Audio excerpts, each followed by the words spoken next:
নমস্কাৰ নিউজৰ বাতৰিলৈ স্বাগতম জনাই ষ্টুডিঅ'ৰ মজিয়াত মহিতপল দাস চাহক আজিৰ বাতৰি অসম প্ৰদেশ কংগ্ৰেছ কমিটিৰ নিৰ্দেশ অনুসৰি সমগ্ৰ ৰাজ্যৰ লগতে যোৰহাটতো জিলা কংগ্ৰেছ কমিটিৰ উদ্যোগত পালন কৰা হয় অৱস্থান ধৰ্মঘট কাৰ্যসূচী নিউজৰ ৰিপৰ্ট অসম প্ৰদেশ কংগ্ৰেছ কমিটিৰ নিৰ্দেশ অনুসৰি সমগ্ৰ ৰাজ্যৰ লগতে যোৰহাটতো জিলা কংগ্ৰেছ কমিটিৰ উদ্যোগত পালন কৰা হয় অৱস্থান ধৰ্মঘট কাৰ্যসূচী কয়লা সিন্ডিকেটৰ নায়ক কোন বেনাৰ লগাই এই প্ৰতিবাদী কাৰ্যসূচী ৰূপায়ণ কৰে যোৰহাট জিলা কংগ্ৰেছ কমিটিৰ সকলো কৰ্মকৰ্তাই আপোনালোক আজি অৱগত যে অসম প্ৰদেশ কংগ্ৰেছ কমিটিৰ নিৰ্দেশত আৰু যোৰহাট জিলা কংগ্ৰেছ কমিটিৰ সহযোগত আজি আমি ইয়াত অৱস্থান ধৰ্মঘট কৰিছোঁ।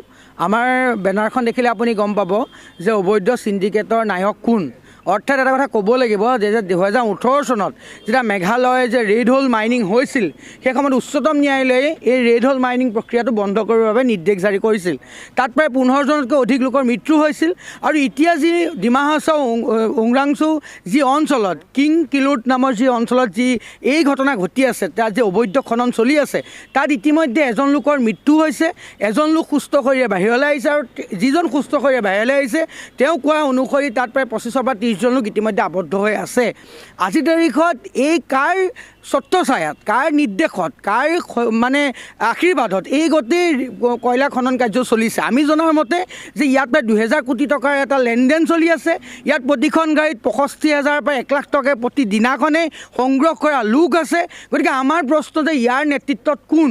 ইয়াৰ নেতৃত্বত হিমন্ত বিশ্ব শৰ্মা ডাঙৰীয়া আজি অসমৰ মুখ্যমন্ত্ৰী। যদি তেওঁক জিলাখনৰ উপায়ুক্তই আয়ুক্তই যদি নামানে তেন্তে কাৰ ভুল এয়া যদি হিমন্ত বিশ্ব শৰ্মা ডাঙৰীয়াৰ নেতৃত্বত হোৱা নাই তেন্তে তেওঁ স্পষ্ট কৰিব লাগে যে এই খনন কাৰ্যৰ লগত জড়িতসকলক আমি ইতিমধ্যে কৰায়ত্ব কৰিম। কিন্তু ইতিমধ্যে চৰকাৰ নিমাত আৰু যিসকল লোক আজি তাৰিখত আমি জানো শ্ৰমিকসকলে পেটৰ তাৰণাত তাত কাম কৰিবলৈ যায়। গতিকে আমি গভৰ্ণমেণ্টকো আমি অনুৰোধ জনাম যে যিসকলে তাত গৈ কৰ্মচাৰী বা কৰ্মীসকলে ৱৰ্কাৰসকলে কাম কৰি আছে তেওঁলোকক সম্পূৰ্ণ আইনী পদ্ধতিগতভাৱে তেওঁলোকৰ এটা উদ্ধাৰ প্ৰক্ৰিয়া তেওঁলোকে আৰম্ভ কৰিব লাগে।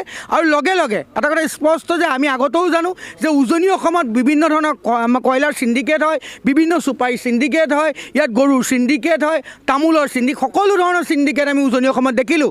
এতিয়া লাহে লাহে গৈ ডিমা হাছাও যিখন আমি সৌন্দৰ্যৰে পৰিপূৰ্ণ এটা অঞ্চল বুলি কওঁ, যাৰ বুকুত আমি অসমৰ ৰাইজে উমাল ল'বলৈ যায়, কেইখন সৌন্দৰ্যপূৰ্ণ অঞ্চলতো চৰকাৰৰ চকু পৰিছে আৰু তাতকৈ অবৈধ খনন প্ৰক্ৰিয়াৰ জৰিয়তে অঞ্চলটোক এটা বিভিন্ন প্ৰক্ৰিয়াৰ জৰিয়তে সাঙুৰি ল'বলৈ চেষ্টা কৰিছে। আমি ক'ব খোজোঁ যে অসম চৰকাৰৰ নেতৃত্বত হিমন্ত বিশ্ব শৰ্মাৰ নেতৃত্বত এই সম্পূৰ্ণ অবৈধ খনন কাৰ্যসূচী চলি আছে আৰু যদি ইয়াৰ CBI CID তদন্ত হয় নিশ্চিতভাৱে কিন্তু অসম চৰকাৰে জড়িত আছে বুলি প্ৰমাণ হ'ব।